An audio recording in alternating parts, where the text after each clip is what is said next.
जय हिंद दोस्तों, मैं आपका भाई राहुल भगत आपके चैनल फौजी पैक्ट में एक न्यू वीडियो के साथ आप लोगों के पास आया हूँ। जैसा कि थंबनेल आप लोगों ने देख ही लिया है, तो मेरा मानना है कि जिसे ये सब नहीं पता तो उनको फौज में नहीं जाना चाहिए, मेरा मानना है। क्योंकि जिस चीज़ के लिए आप तैयारी कर रहे हो, जो जान से जिस दो चीज़ में जाना आपका सपना है, उसके बारे में जब कुछ जानते ही नहीं तो उसमें जाकर क्या कीजिएगा। उनके बारे में जानिए कि होता क्या है, फौज में कितने तरह के फौज है, इंडिया में क्या क्या काम करते हैं वो, तभी तो आगे कुछ कीजिएगा आप लोग। तो वही चीज़ बताने के लिए मैं आपका भाई राहुल भगत आया है न्यू वीडियो लेके। तो वीडियो अच्छा लगे तो वीडियो को लाइक ज़रूर कीजिएगा और शेयर कीजिएगा, जिससे दूसरों का भी भला हो सके। और हाँ, चैनल को सब्सक्राइब कीजिए, बेल बटन को ऑन कीजिए, जिससे मेरा अगला वीडियो आप लोगों के पास पहुँच सके। चलिए शुरू करते हैं। आज का टॉपिक है हमारे देश में कितने तरह के फोर्सेस, आर्म फोर्सेस हैं। आज जानेंगे इंडिया के अलग अलग आर्म फोर्सों के बारे में। जब किसी भी देश की सिक्योरिटी की बात होती है तो उसे दो लेवल में देखा जाता है, एक एक्सटर्नल सिक्योरिटी, एक इंटरनल सिक्योरिटी। एक्सटर्नल सिक्योरिटी का मतलब है बाहर के किसी भी दूसरे देश या दूसरे ऑर्गेनाइजेशन से सुरक्षा प्रदान करना। इंटरनल सिक्योरिटी का मतलब है देश के अंदर देश की जो सीमाएं हैं उसके सुरक्षा प्रदान करना तथा लॉ एंड ऑर्डर को बनाए रखना। इन दोनों टाइप के सिक्योरिटी के लिए दो तरह के फोर्सेस होते हैं। पहला आर्म फोर्स। आर्म फोर्स वो होते हैं जो उनका एक प्रॉपर यूनिफॉर्म होता है, वो हाईली फिजिकल ट्रेंड होते हैं,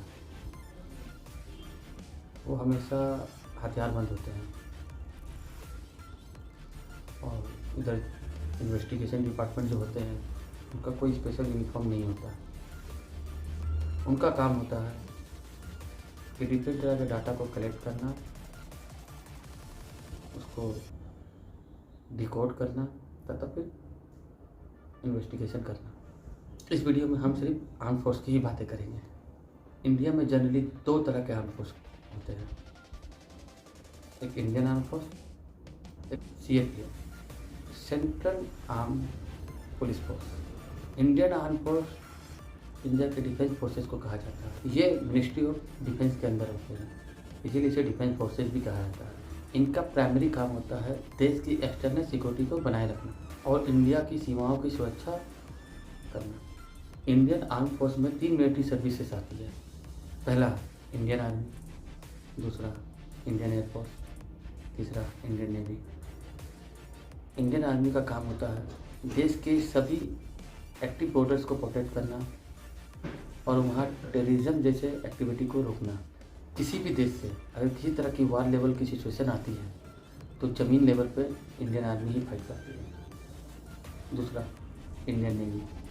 नेवी का काम है देश में आने वाले जितने भी वाटर वेज होते हैं, पानी के रास्ते, उनको सिक्योरिटी प्रदान करना। बाहर से किसी भी तरह के शिप को इंडिया में आने से पहले इंडियन नेवी की परमिशन लेनी पड़ती है।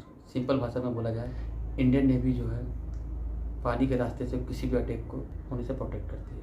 तीसरा है इंडियन एयरफोर्स। एयरफोर्स का काम है इंडिया में होने वाले किसी भी एयर अटैक से इंडिया को प्रोटेक्ट करना। इंडिया के बाहर से इंडिया में जो भी फ्लाइट इंटर करती है उन सब का ट्रैक रिकॉर्ड इंडियन एयरफोर्स के पास होता है। तो ये थी Indian army, Indian air force, Indian navy, Bharat की मेन सिक्योरिटी फोर्सेस। अब बात करते हैं CAPF, central arm police force.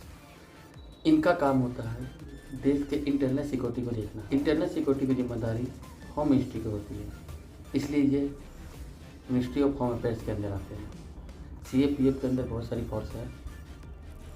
पहला BSF, बॉर्डर सिक्योरिटी फोर्स, दूसरा SSB, सशक्त सीमा बल, तीसरा ITBP, Indo Tibetan border police, चौथा CISF, central industrial security force, पाँचवा CRPF, central reserve police force, जिसमें BSF, SSB, ITBP border security force, सशस्त्र सीमा बल और Indo Tibetan border police force, ये तीनों बॉर्डर सिक्योरिटी फोर्स है, जिसमें BSF इंडिया पाकिस्तान बॉर्डर और इंडिया बांग्लादेश बॉर्डर पर रहती है। SSB इंडो नेपाल और इंडो भूटान बॉर्डर पर रहती है। ITBP Indo China border, Ladakh से अरुणाचल प्रदेश तक रहती है। इनका काम इनलीगल इमिग्रेशन को रोकना है और किसी भी चीज़ के ट्रांसपोर्ट या स्मगलिंग को रोकना इनका काम है। काफ़ी लोगों में ये कन्फ्यूजन रहता है कि बॉर्डर की सुरक्षा इंडियन आर्मी की जिम्मेदारी है, यहाँ इंडियन आर्मी को होना चाहिए। एक्चुअली इंडियन आर्मी कई जगह बॉर्डर पर तैनात रहती है, लेकिन सिर्फ एक्टिव बॉर्डर पर, जैसे LOC इंडिया पाकिस्तान जो बीच में है वो बॉर्डर पे, जिसे लाइन ऑफ कंट्रोल बोलते हैं। LAC line of actual control, जो इंडिया चाइना के बॉर्डर है उस पर। एक्टिव बॉर्डर का मतलब क्या होता है, आप तो सोच रहे होंगे। एक्टिव बॉर्डर का मतलब ये है जहाँ बाहर के दुश्मनों को सबसे ज़्यादा खतरा हो देश को, जहाँ से बाहर के दुश्मनों से सबसे ज़्यादा खतरा अपने देश को हो, उसे एक्टिव बॉर्डर्स कहते हैं। अगर दूसरे बॉर्डर पर कहीं पे खतरा अगर लगता है तो इंडियन आर्मी को वहाँ बुलाया जाता है। इसके अलावा CISF central industrial security force, इसका काम देश के PSU public sector undertaking, PSU का फुल फॉर्म, और गवर्नमेंट की इम्पोर्टेंट बिल्डिंग को सेफ्टी और सिक्योरिटी प्रदान करना होता है, जैसे mines, oil refineries, sea ports, power plant, steel plant, space installation, defence product unit आदि। इसके अलावा इंडिया के सभी कमर्शियल एयरपोर्ट की जिम्मेदारी भी CISF के हाथों में दी गई है, उनका सिक्योरिटी भी CISF करती है। उसके अलावा भी आप दिल्ली मेट्रो में भी देखे होंगे CISF के जवान की तैनाती रहती है। दिल्ली मेट्रो की सिक्योरिटी CISF के हाथों में दी गई है। CISF में SSC स्पेशल सिक्योरिटी ग्रुप, ये स्पेशल सिक्योरिटी ग्रुप है। इनका काम कुछ स्पेशल लोगों को सुरक्षा देना है, जिसे होम मिनिस्ट्री कहती है। Next CRPF central reserve police force, इसका काम होता है किसी भी स्टेट गवर्नमेंट के, यूनियन टेरिटरी के सिविल एडमिनिस्ट्रेशन के साथ मिलकर पब्लिक सेक्टर में पब्लिक ऑर्डर को मेंटेन रखना, यानी इंटरनल सिक्योरिटी को बनाए रखना। CRPF में 2 स्पेशल फोर्स होते हैं, पहला रैपिड एक्शन फोर्स, दूसरा cobra battalion for resolute action RF।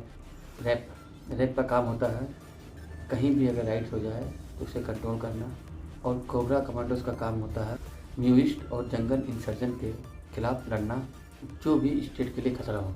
इसके मोस्टली जो ऑपरेशन होते हैं जंगल में ही होते हैं, इसे जंगल वॉरियर के नाम से भी जाना जाता है। तो आई होप दोस्तों आप लोग सब समझ चुके होंगे।